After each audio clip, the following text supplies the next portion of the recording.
Ganjar minta tolong sama DPR untuk menggunakan hak angket. Hak angket itu bukan urusan paslon ya, itu urusan partai.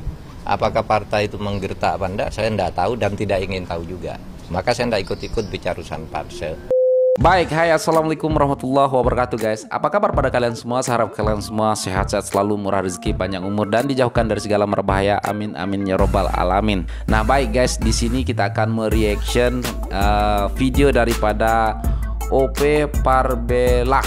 Parbelak ya, yang dari Medan kalau nggak salah saya, dan beliau ini lucu sekali. Dan sekarang ini beliau ini membahas tentang Ganjar yang mengusulkan ataupun minta tolong ke DPR untuk ya memakai hak angket ya kan. Nanti kita dengar apa komentar abang ini tentang Ganjar yang mengusulkan ataupun meminta bantuan kepada DPR untuk menggunakan hak angket. Nanti kita dengar OP Parbelak mengomentari soal ini. Tetapi ya juga ya kan guys, kalau Ganjar mengusulkan ya kan, tetapi berbeda dengan Pak Mahfud ya. Pak Mahfud ya nggak mau tahu soal hak angket ya, dan nggak mau tahu juga katanya. Nanti kalian lihat video ini sampai selesai. Sebelum kita mulai, jangan lupa like, komen, dan subscribe. Dan jika sudah, terima kasih, dan mari kita saksikan video ini. Ganjar minta tolong sama DPR untuk menggunakan hak angket. Mata kijo mekel. Ibaratkan kayak anak-anak, kemarin ngadu mama, sekarang ngadu bapak, besok ngadu sama siapa lagi? Sama opung. Mau hak angket ke, mau hak angkat ke, mau angkot sekalian, dan peduli wisi. Emangnya gampang.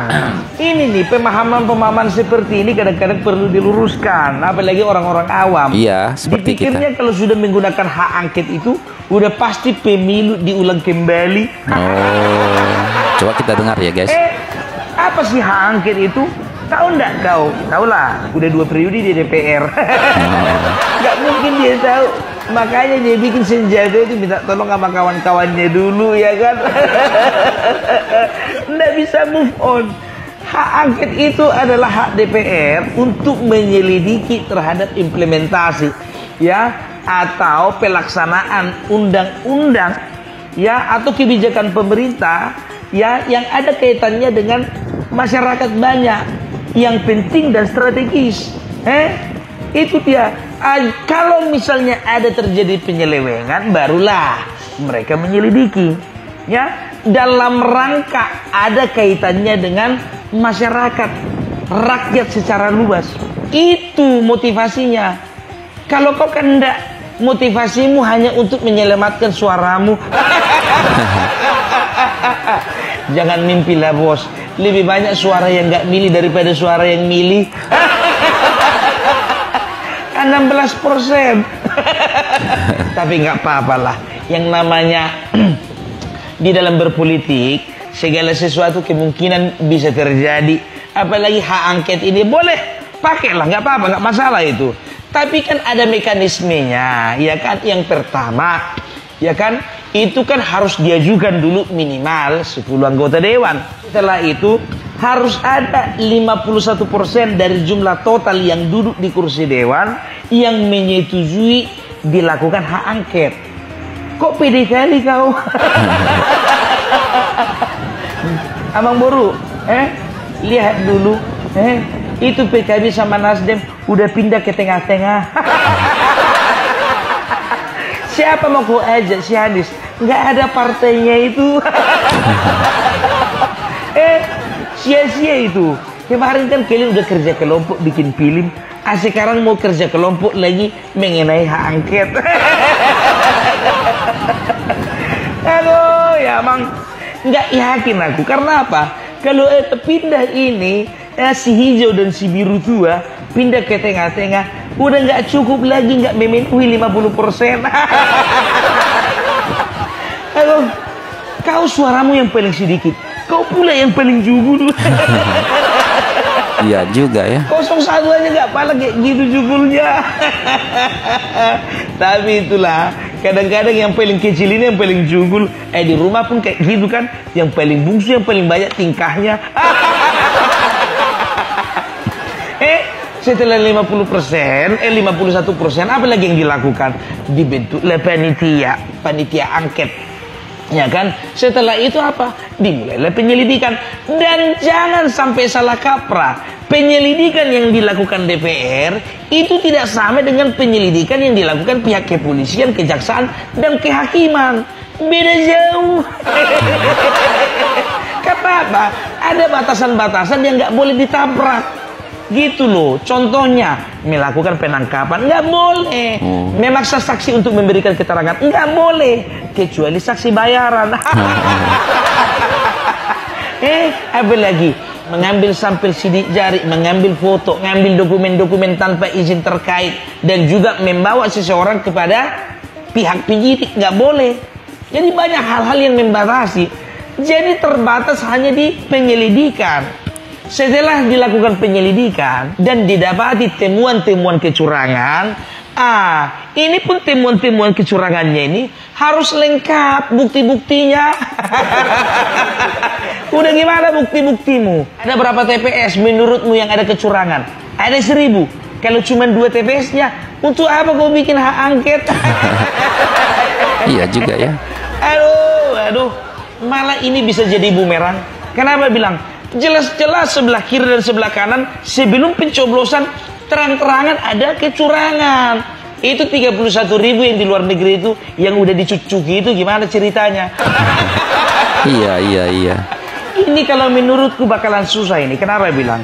Karena Ibu Ketum kemarin sudah mengeluarkan statement bahwa semua anggota DPR tidak akan dilantik karena suaranya tidak linear dengan suara capres.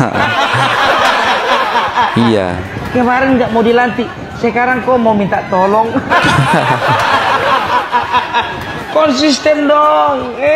Kapan realisasinya? Ya, tengok kalian dulu ini. Kalau ku bilang sama kalian, si 16% itu masih banyak loyalisnya Jokowi. Banyak. Dan hatinya itu pun masih banyak itu ke tengah-tengah ke 02. Aduh, kita lihat aja nanti. Apalagi siapa mau kalian gandeng? P3, berapalah suaranya? Kalian itu bisa melakukan atau menggunakan hak angket ketika gabung beberapa partai, PKS, Nasdem, PKB, baru bisa. Sedangkan sekarang si Nasdem sama PKB sudah loncat ke tengah-tengah. Masih ada harapan nggak? Kita katakanlah dulu masih harapan, mudah-mudahan. Tapi sebelum kalian itu menggunakan hak angket, sebelum beranjak lebih jauh lagi, kumpulkan dulu bukti-buktinya. Iya. Dan tahu nggak kalian, kalaupun ada kami memiliki bukti kecurangan, belum ada apa-apanya dibandingkan kecurangan kalian. Benar juga ya. Udah aku bilang, iya kan, jangan sembarangan, enggak gampang-gampang. Tapi kita lihat aja dulu sudah di tahap mana, iya kan? Udah di tahap mana? Ya, yang paling-paling kayak kemarin-kemarin juga dibayar saksi palsu. Nanti ujung-ujungnya apa? Kan muaranya ini nanti kan ke MK. Segala sesuatu yang berkaitan dengan konstitusi dipersidangkan di Mahkamah Konstitusi. Begitu diputuskan 02 tetap jadi presiden, apa kalian bilang? Jelas saja dimenangkan, OOM-nya di situ. Banyak kali memang apa kalian cengkunek kalian ku tengok. Serba salah. Kemarin Bang Adian bilang apa? Kita nggak percaya lagi sama MK. Mau ngadu sama siapa lagi kita? Sama MK. OOM-nya di situ. Ujung-ujungnya kalau sudah dilakukan penyelidikan, ada bukti-buktinya, dibawa lagi ke persidangan. Kan begitu. Siapa yang menyidang? Kan tetap MK. Sementara MK pun juga nggak bisa kalian percayai. Kayak mana lagi itu? Dan setahuku, itu di MK, hakim-hakimnya juga yang mengajukan namanya kan kalian, DPR. Kok sekarang malah nggak percaya? Iya. Mau cara apa lagi kalian bikin? Kemarin teriak-teriak curang, sekarang memaksa DPR untuk menggunakan hak angket. Besok jadi kalau misalnya MK memutuskan untuk tetap meloloskan 02 menjadi presiden, mau ngapain lagi kalian? Kudeta. Kudeta. Kudeta lah yang 16% itu. Aduh, fakta di lapangan, terima aja lah.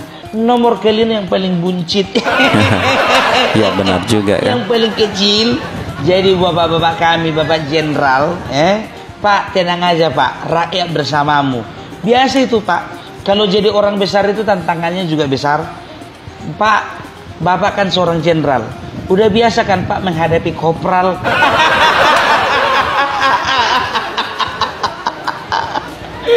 Beda kelas. Suaranya beda jauh. Udahlah Pak, pokoknya kita berdoa supaya Bapak cepat-cepat dilantik. Tapi nggak usah dulu cepat-cepat Pak, ya kan bulan 10 kan Pak. Kita kasih dulu mereka ruang gerak. Walaupun apa Pak, walaupun survei mereka nggak bergerak. Aduh ya Bang, udahlah. Salam waras, salam perbelak. Oke guys, waduh, OP Parbelak ya. Parbelak itu maksudnya apa aku kurang tahu, tetapi kalau abang ini yang kasih kita pencerahan tentang apa itu hak angket ya, kita jadi sedikit paham kan. Jadi kita sebagai rakyat awam ya, mungkin ramai yang ataupun masih banyak yang tidak paham tentang hak angket yang akan diajukan oleh Pak Ganjar ini kan. Tetapi setelah abang kita ini menerangkan, kita sedikit paham ya, dan abang ini memang mantap ya, bijak, pandai, dan walaupun sedikit berkomedi cara menyampaikannya itu jelas ya, mantap sekali ya abangku ya. Nah, jadi guys, itulah ya Parbelak. Jangan lupa nanti kalian follow di akun TikToknya OV Parbelak ya guys. Oke, dan kalau soal hak angket ini malah kalau Pak Mahfud MD malah nggak mau tahu dan nggak mau tahu juga ya katanya. Coba kita lihat ataupun dengar video ini guys. Nggak perlu dukungan saya. Mendukung juga nggak ada gunanya kalau DPR enggak. Karena hak angket itu bukan urusan paslon ya, itu urusan partai. Apakah partai itu menggertak apa enggak, saya enggak tahu dan tidak ingin tahu juga. Maka saya enggak ikut-ikut bicara urusan parsel. Berarti tidak berkoordinasi dengan paslon ya Pak? Enggak ada keharusan. Paslon itu kan di luar partai.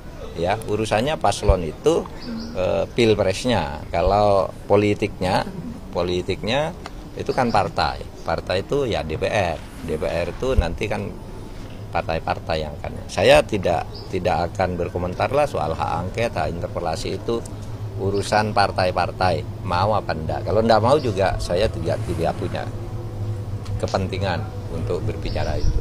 Saya hanya paslon aja mengantarkan. Kalau paslon itu sampai ada ketokan terakhir dari KPU, ini yang sah. Udah. Tapi secara pribadi mendukung hak angket itu enggak, Prof? Secara pribadi mendukung hak angket. Enggak perlu dukungan saya. Tapi Mas Ganjar setuju. Mendukung juga enggak ada gunanya. Nah baik guys, itu dia pernyataan Pak Mahfud terhadap hak angket yang diusulkan oleh Pak Ganjar ya kan ke DPR. Kalau Pak Mahfud ini ya mungkin paham dengan hukum karena beliau ini sudah menjadi ketua MK ya. Nah jadi nggak mau tahu dan nggak mau tahu ya. Mantap. Tetapi apapun guys, apa yang dikatakan OP Parbelak itu masuk akal. Tidak mudah juga ya, harus membuat tim penyidikan dan berbagai macam tadi kalian dengarkan. Dan kita sebagai rakyat awam sedikit tidak paham setelah abang OP Parbelak ini menjelaskan ya kan. Mungkin kalian juga termasuk aku juga mungkin tidak terlalu paham tentang hak angket itu mekanismenya kayak gimana, tetapi sekarang ya kita sedikit paham. Nah oke guys, mungkin itu saja untuk video kali ini. Coba kalian komen apa yang harus kalian komen, apakah berhasil nanti menggunakan hak angket ini atau tidak, gimana. Dan kalau sudah berhasil nanti, misalkan berhasil ataupun tidak berhasil pakai hak angket ini ya, mereka ini mau menggunakan apa lagi. Dan oke guys, dan itu saja. Sekian, terima kasih. Assalamualaikum warahmatullahi wabarakatuh. Bye.